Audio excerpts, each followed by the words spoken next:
Hang on, I'll be right there. So when somebody knocks at your front door like that, right? If you don't know who it is, you're gonna have a squiz. You're gonna go check it out. If you know who it is, somebody you know, a friend of yours, family member, somebody you know, and you're more than willing to let them in. I'm one of those guys. I just open the door. If my best mate knocks on that door, I just open if I know it's him. I don't need to check and make sure. But if you're sitting and somebody's knocking at your door and you know for a fact that it's somebody that wants to come and hurt you, somebody wants to come steal from you, somebody wants to kill you, are you going to open the door? Are you going to open your security gate? I highly doubt that. And that brings me to a point that a lot of people have been asking me at different intervals these days. I've seen it a lot. I see it a lot, this question. And that's like, why is God letting this happen? Why is God letting this happen in my life? Why is God letting this happen to me? Why? The interesting thing is, it's not necessarily God letting it happen. If you stand next to a road where a lot of cars are traveling, and you leap out in front of a vehicle moving at 120 k's an hour, it's not God letting it happen that He hits you and kills you. Because of your free will, God didn't push you in front of the car. You jumped. You did it yourself. There's so many examples one can use with all of these kind of things. If you stand at the at the top of stairs, and you leap off the stairs, down. I remember at high school we used to do it often. You jump, you skip some chairs some steps on the way down. Sometimes you stumble, you land skew, you hurt your ankle over there along the way down. I remember back then I never would have even thought to cross my mind like, why God let it happen. Then you just go, yeah, that was a stupid move of me. That was ridiculous of me to attempt even something like that. Sometimes we do these things and then, they have consequences. Sometimes we know it's a gamble sort of thing. And we still do these things, but you won't. If we know for a fact, curiosity is one thing, but if we know for a fact, we don't. You won't open the door if you know there's somebody bad out there that's going to hurt you.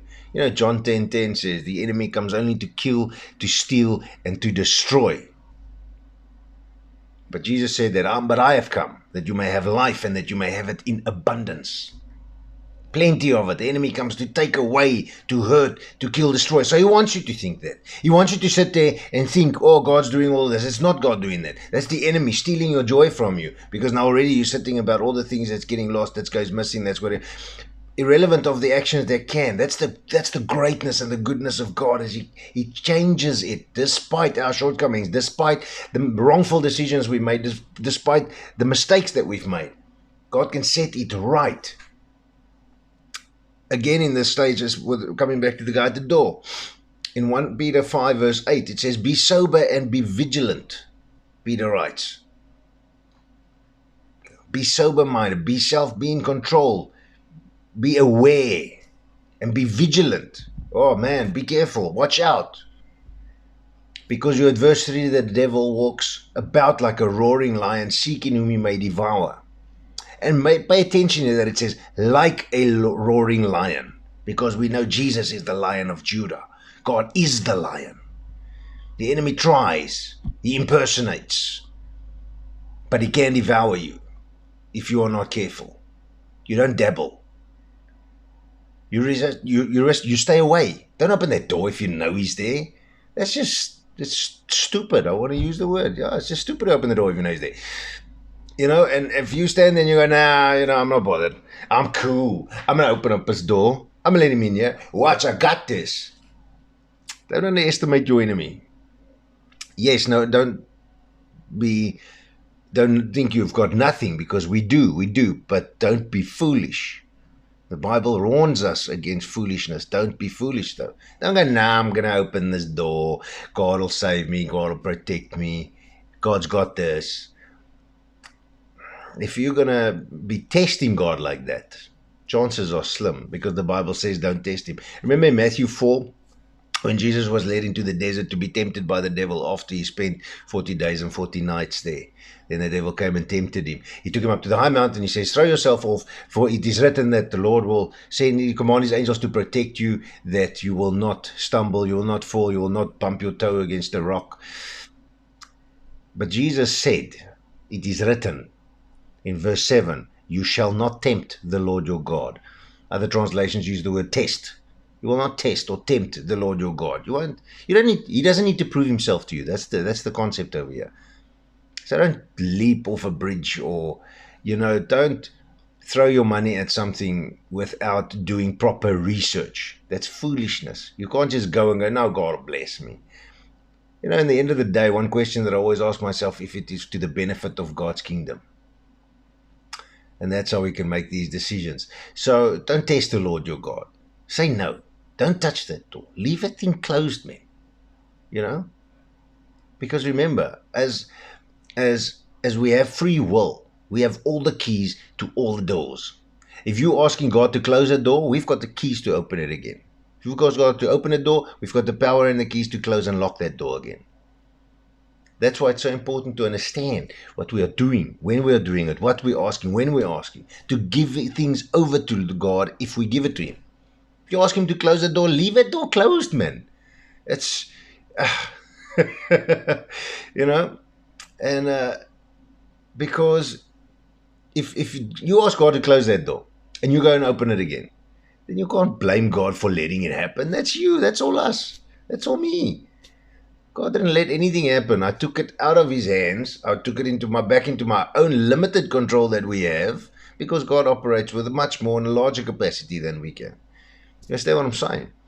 So we need to leave that door closed. If you have additional security to put on with that guy outside, go put it on. You've got laser beams and stuff that, can chase the guy out. Or if you got your armed response security, you phone the guys, they come fetch it, they take them away. Press the panic button if you got a panic button alarm. That's what we do. That's your response. That's how you act. That's how you go into prayer. That's how you go into worship with these battles. If you know the enemy is there, but you are uncertain, you don't know, because sometimes curiosity gets us. That's what makes him so good. He catches us in a curious space of things that we like and we want to do. But the Bible says, 1 Peter 5 verse 9 says, resist him, steadfast in the faith, knowing that the same sufferings are experienced by your brotherhood in the world. So know that we are all suffering here, but resist him. Steadfast in faith. Stand in your faith. James 4 verse 7 says, therefore, submit to God. Resist the devil and he will flee. Resist him and it's going to go away. If you don't open that door, if you don't go near, if you don't pay attention there, that thing's going to go away. It will go away. It must. The Bible says so. Submit to the Lord first. Make sure you are in God's will. Resist the enemy and he will flee. If I go, as far as I'm able, I run from things. Paul writes to Timothy and he says, run from sexual immorality. Run from it, because he knows he can't fight it. Now, if there's something, God's opened up my mind to so many things at this stage in my life that if I know I can't fight it, I run from it. I avoid it as far as I possibly can. If curiosity pitches in, if God helps me in that moment, which he often does, I sometimes miss it, so he always does. And I get to question, is this to the benefit of God's kingdom? This curious feeling. If I do dabble over here, if I'm going to try it, if I'm going to test it, is this to God, the benefit of God's kingdom? If there's any form of no, then I try and avoid it. I run away from it as far as I can, because then I don't need to fight it. So it's simple. It's maklik. It's easy like that. But as we grow, we learn to fight these things, because we get the knowledge, we get the equipment, we get all the things that we need. So if somebody knocks at that front door, my friend, and you know it's not for you, you know it's not good, you know it's something terrible, don't even entertain the fact. Don't even walk up to the door and go, who is it, if you know it's not good. Don't do that. It's unnecessary. Don't waste your energy in stuff like that. If you know it's wrong, you know it's the enemy, just resist. Resist. Submit to God. Resist the devil, and he will flee.